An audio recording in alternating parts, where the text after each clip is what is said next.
ನಮಸ್ಕಾರ. ಎಲ್ಲರೂ ಹೇಗಿದ್ದೀರಾ? ಎಲ್ಲರೂ ಆರಾಮಾಗಿದ್ದೀರಾ? ಎಲ್ಲರೂ ಚೆನ್ನಾಗಿದ್ದೀರಾ ಅಂತ ಭಾವಿಸ್ತೀನಿ. ನಮ್ಮ ಮನೇಲಿ ನಮ್ಮ ತಂದೆ ನಾಟಿ ಕೋಳಿನ ಹೇಗೆ ಕ್ಲೀನ್ ಮಾಡ್ತಾರೆ ಮತ್ತು ನಮ್ಮ ತಾಯಿ ನಾಟಿ ಕೋಳಿ ಸಾಂಬಾರನ್ನ ಹೇಗೆ ರೆಡಿ ಮಾಡ್ತಾರೆ ಅನ್ನೋದನ್ನು ತೋರಿಸ್ತಾ ಇದ್ದೀನಿ. ಮೊದಲಿಗೆ ನಮ್ಮ ಕಡೆ ಎಲ್ಲ ನಾಟಿ ಕೋಳಿನ ಕಂಪಲ್ಸರಿ ಮನೇಲಿ ನಾವೇ ಅಂತಲ್ಲ, ಎಲ್ಲರೂ ಅವರವರೇ ಕ್ಲೀನ್ ಮಾಡ್ಕೊಳ್ಳೋದು. ಯಾಕಂದರೆ ಅದೊಂದು ಗಮನ ತುಂಬ ಚೆನ್ನಾಗಿ ಬರುತ್ತೆ ಮನೇಲೇ ಕ್ಲೀನ್ ಮಾಡೋದ್ರಿಂದ ಅನ್ನೋ ಕಾರಣಕ್ಕೆ. ಮೊದಲಿಗೆ ಇಲ್ಲಿ ಕೋಳಿನ ಕಂಪ್ಲೀಟಾಗಿ ವೆಟ್ ಮಾಡಿಕೊಂಡು ಒಂದು ರೌಂಡ್ ಕಂಪ್ಲೀಟಾಗಿ ಎಷ್ಟು ಸಾಧ್ಯ ಅಷ್ಟು ಸುಟ್ಟು ಇದ್ದಿದ್ದ ರೆಕ್ಕೆಗಳು ಅದನ್ನೆಲ್ಲ ಕ್ಲೀನ್ ಮಾಡಿಕೊಂಡ್ರು. ದೆನ್ ಅದಾದಮೇಲೆ ಮತ್ತೊಂದು ಸಲ ಎಕ್ಸ್ಟ್ರಾ ಏನೇನಾದರೂ ಇರುತ್ತೆ ಅನ್ನೋ ಕಾರಣಕ್ಕೆ ಮತ್ತೆ ಸುಟ್ಟು ಚೆನ್ನಾಗಿ ಸುಟ್ಟಿದಷ್ಟು ತುಂಬ ರುಚಿ ಬರುತ್ತೆ ಸಾಂಬಾರು ಅನ್ನೋ ಕಾರಣಕ್ಕೆ ಎರಡೆರಡು ಸಲ ಸುಟ್ಕೊಳ್ತಾರೆ. ಸುಟ್ಟು ಮತ್ತೆ ಏನಾದರೂ ಇತ್ತು ಅನ್ನೋ ಕಾರಣಕ್ಕೆ ಅದನ್ನು ನೀಟಾಗಿ ಎಲ್ಲ ಕ್ಲೀನ್ ಮಾಡಿಕೊಂಡ್ರು.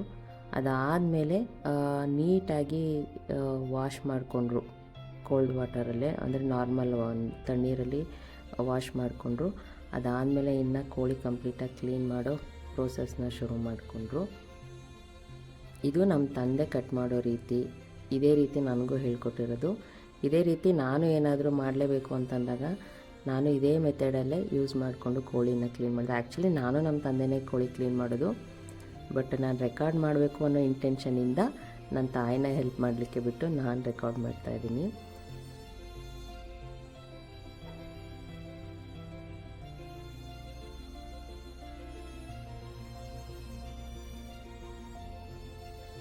ಮಧ್ಯದಲ್ಲಿ ನನ್ನ ಮಗ ತುಂಬ ಇಂಟ್ರಪ್ಟ್ ಮಾಡಿದ್ದಾನೆ, ಬಟ್ ಆದ್ರೂ ರೆಕಾರ್ಡ್ ಮಾಡಿದ್ದೀನಿ. ಈಗ ಅದು ಗುಂಡ್ಕಾಯಿ ಮತ್ತು ಲಿವರ್ನ ಕ್ಲೀನ್ ಮಾಡ್ಕೊಳ್ತಾ ಇದ್ದಾರೆ. ಲಿವರಲ್ಲಿ ಕಹಿ ಅಂತ ಇರುತ್ತೆ, ಅದನ್ನು ಹುಷಾರಾಗಿ ಕಟ್ ಮಾಡಬೇಕು, ಇಲ್ಲಾಂದರೆ ಅದು ಲಿವರ್ ಕಂಪ್ಲೀಟಾಗಿ ಕಹಿ ಆಗಿಬಿಡುತ್ತೆ. ಅದನ್ನು ಹುಷಾರಾಗಿ ನೀಟಾಗಿ ಕಟ್ ಮಾಡಿ ತೆಗ್ದಾಕ್ತಿದ್ದಾರೆ. ಅದಾದಮೇಲೆ ಗುಂಡ್ಕಾಯಿನೂ ತೆಗೆದು ಅದ್ರ ಮೇಲಿರೋ ಸ್ಕಿನ್ನ ಕ್ಲೀನಾಗಿ ರಿಮೂವ್ ಮಾಡ್ತಿದ್ದಾರೆ.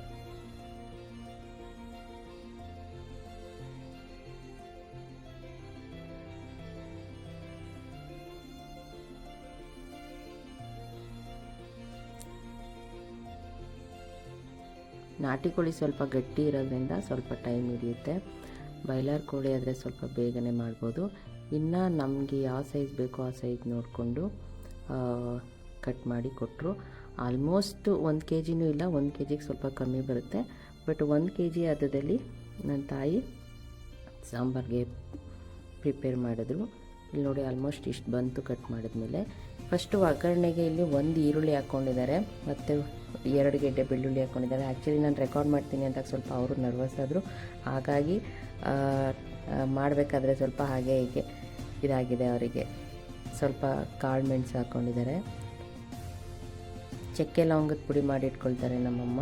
ಆ ಚಕ್ಕೆ ಲವಂಗದ ಪುಡಿ 3/4 ಸ್ಪೂನ್ ಹಾಕಿದ್ದಾರೆ. ಸ್ವಲ್ಪ ಅರಿಶಿನ,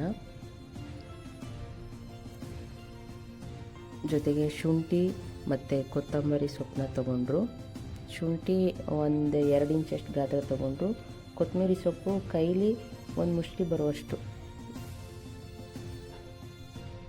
ಕೊತ್ತಂಬರಿ ಸೊಪ್ಪು ಮತ್ತು ಶುಂಠಿನ ಹಾಕಿ ಅದನ್ನು ಸಪ್ರೇಟಾಗಿ ಪೇಸ್ಟ್ ಮಾಡಿ ಎತ್ತಿಟ್ಕೊಂಡ್ರು. ಈಗ ಕಾಯಿ ರುಬ್ಕೊಳ್ಳಿಕ್ಕೆ ಹಾಕ್ತಾಯಿದ್ದಾರೆ. 1 ಸ್ಪೂನು ಗಸಗಸೆ ಹಾಕ್ಕೊಂಡ್ರು, ಸ್ವಲ್ಪ ಕಡಲೆ. ನೋಡಿ, ಈ ಮೀಡಿಯಮ್ ಸೈಜಲ್ಲಿ 1 ಹೋಳು ತೆಂಗಿನಕಾಯಿ ಪೂರ್ತಿನ ಹಾಕ್ಕೊಳ್ತಾ ಇದ್ದಾರೆ. ಅದಷ್ಟನ್ನು ಹಾಕಿ ನೀರು ಹಾಕಿ ಪೇಸ್ಟ್ ಮಾಡಿಕೊಂಡ್ರು. ಅದಕ್ಕೆ ನಾವು ಈಗಾಗಲೇ ಸಾಂಬಾರು ಪೌಡ್ರ್ ಹೇಗೆ ಮಾಡೋದು ಅಂತ ತೋರಿಸಿದ್ದೀನಿ, ಅದೇ ರೀತಿಯೇ ನಾವು ಮಾಡ್ಕೊಳ್ಳೋದು. ಅದರಲ್ಲಿ ಆಲ್ಮೋಸ್ಟು 3 ಸ್ಪೂನ್ ಹಾಕಿದ್ರು. ನಾನು ರೆಕಾರ್ಡ್ ಮಾಡುತ್ತೀನಿ ಅನ್ನೋದನ್ನೇ ಮೈಂಡಲ್ಲಿ ಇಟ್ಕೊಂಡು ಸ್ವಲ್ಪ ಹಿಂಗೆ ಅಂತ ಸ್ವಲ್ಪ ಅವರಿಗೆ ನರ್ವಸ್ ಆಯಿತು. ಹಾಗಾಗಿ ಇಷ್ಟಾಗಲ್ಲ ಅಷ್ಟಾಗಲ್ಲ ಅಂತ ಸ್ವಲ್ಪ ಕನ್ಫ್ಯೂಸ್ ಆದರು. ಬಟ್ 3 ಸ್ಪೂನ್ ಕಂಪ್ಲೀಟಾಗಿ ಸಾಂಬಾರು ಪೌಡ್ರನ್ನ ಹಾಕ್ಕೊಂಡ್ರು. ನಿಮಗೆ ಹೇಗೆ ಕ್ವಾಂಟಿಟಿ ಎಷ್ಟಿರುತ್ತೆ, ಖಾರ ಹೇಗಿರುತ್ತೆ ನಿಮ್ಮ ಮನೆದು ಅದನ್ನು ನೋಡಿ ಹಾಕಿಟ್ಕೊಳ್ಳಿ. ಇದಿಷ್ಟು 2 ಮಸಾಲೆ ಪ್ರಿಪೇರ್ ಮಾಡಿ ಎತ್ತಿಟ್ಕೊಂಡ್ರು. ಈಗ ಕುಕ್ಕರ್ಗೆ ಸ್ವಲ್ಪ ಒಂದು ಅರ್ಧ ಸ್ಪೂನಷ್ಟು ಎಣ್ಣೆ ಹಾಕೋತಿದ್ದಾರೆ. ಜೊತೆಗೆ 1 ಸ್ಪೂನು ಮನೇಲೆ ಕಾಯಿಸಿರೋ ತುಪ್ಪನ ಹಾಕ್ಕೊಳ್ತಾ ಇದ್ದಾರೆ ಒಗ್ಗರಣೆಗೋಸ್ಕರ. ಯಾಕಂದರೆ ನಾಟಿ ಕೋಳಿ ಆಲ್ರೆಡಿ ಸುಡಬೇಕಾದ್ರೆ ತುಂಬ ಜಿಡ್ಡು ಬಿಟ್ಟಿತ್ತು, ಹಾಗಾಗಿ ಎಣ್ಣೆ ಇಲ್ಲಿ ಜಾಸ್ತಿ ಬಳಸ್ತಾ ಇಲ್ಲ. ಜಿಡ್ಡಿಲ್ಲ ಅಂದರೆ ಬಳಸಬೇಕಾಗತ್ತೆ. ಈಗ ಒಗ್ಗರಣೆಗೆ ರುಬ್ಬಿಟ್ಕೊಂಡಿರೋ ಈರುಳ್ಳಿ, ಶುಂಠಿ, ಬೆಳ್ಳುಳ್ಳಿ ಪೇಸ್ಟ್ ಏನಿತ್ತು ಅದನ್ನು ಹಾಕಿ 1 ನಿಮಿಷ ಫ್ರೈ ಮಾಡ್ತಾರೆ. ಅದೊಂದು ಸ್ವಲ್ಪ ಗಮ್ಮನ್ನು ಆಗಾಗಲಿ ಅಂತ. ಅದಾದಮೇಲೆ ಈಗ ಏನು ಕಟ್ ಮಾಡಿ ಇಟ್ಕೊಂಡಿತ್ತು, ಕ್ಲೀನ್ ಮಾಡ್ಕೊಂಡಿತ್ತು ಕೋಳಿನ ಪೀಸ್ಗಳನ್ನ ಅದರೊಳಗಡೆ ಹಾಕ್ತಾರೆ. ಇದು ಕಂಪ್ಲೀಟಾಗಿ ಒಂದು 15 ನಿಮಿಷ ಫ್ರೈ ಮಾಡಿದ್ರು. ಸ್ವಲ್ಪ ಅದ್ರ ಜೊತೆಗೆ ಆ ಒಗ್ಗರಣೆಗೆ ಎಷ್ಟು ಬೇಕೋ ಅಷ್ಟನ್ನು ಸ್ವಲ್ಪ ಉಪ್ಪು ಹಾಕ್ಕೊಳ್ತಾರೆ. ಜೊತೆಗೆ ಜಾರಲ್ಲಿ ಸ್ವಲ್ಪ ಅದು ಏನು ಪೇಸ್ಟ್ದಿರುತ್ತೆ ಅದ್ರದ್ದು ನೀರನ್ನ ಸ್ವಲ್ಪ ಒಂದು ಅರ್ಧ ಗ್ಲಾಸಷ್ಟು ನೀರನ್ನು ಹಾಕಿ ಕಂಪ್ಲೀಟಾಗಿ ಒಂದು 15 ನಿಮಿಷ ಅದನ್ನು ಫ್ರೈ ಮಾಡಿಕೊಂಡ್ರು.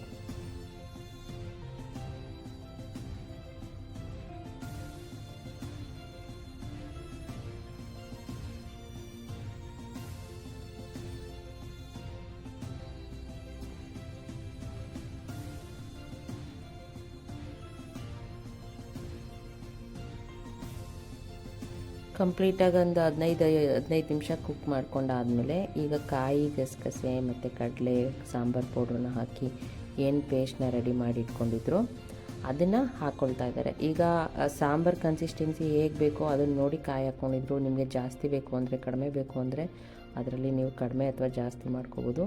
ಯೂಶ್ವಲಿ ನಮ್ಮ ಮನೇಲಿ ನಾಟಿ ಕೋಳಿ ಸಾರು ಸ್ವಲ್ಪ ತಿಳಿಯಾಗಿರೋದು ತುಂಬ ಇಷ್ಟಪಡ್ತಾರೆ, ಗಟ್ಟಿಯಾಗಿ ಮಾಡ್ಕೊಳ್ಳಲ್ಲ.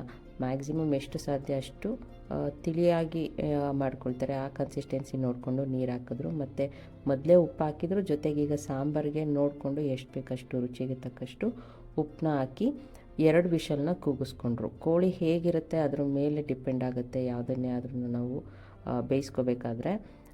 ಕೋಳಿನೇ ಅಂತಲ್ಲ, ಮಟನ್ ಆದ್ರೂ ಅಷ್ಟೇ, ಬಲ್ತಿದ್ರೆ ಸ್ವಲ್ಪ ಜಾಸ್ತಿ ಕೂಗಿಸ್ಕೋಬೇಕಾಗತ್ತೆ, ಇಲ್ಲ ಅಂತಂದರೆ ಕಡಿಮೆ. 2 ವಿಷಲ್ ಕೂಗಿಸ್ಕೊಂಡ್ರು. ಫೈನಲಿ ಬಿಸಿ ಬಿಸಿ ರಾಗಿ ಮುದ್ದೆ, ನಾಟಿ ಕೋಳಿ ಸಾರು ಈ ರೀತಿ ನನ್ನ ತಾಯಿ ಪ್ರಿಪೇರ್ ಮಾಡೋದು ತುಂಬ ಚೆನ್ನಾಗಿ ಬಂದಿತ್ತು. ಟೇಸ್ಟ್ ಆ್ಯಸ್ ಯೂಶ್ವಲ್ ಮಾಡೋ ಥರ ನೀವು ಟ್ರೈ ಮಾಡಿ ಹೇಗೆ ಬಂತು ಅಂತ ತಿಳಿಸಿ.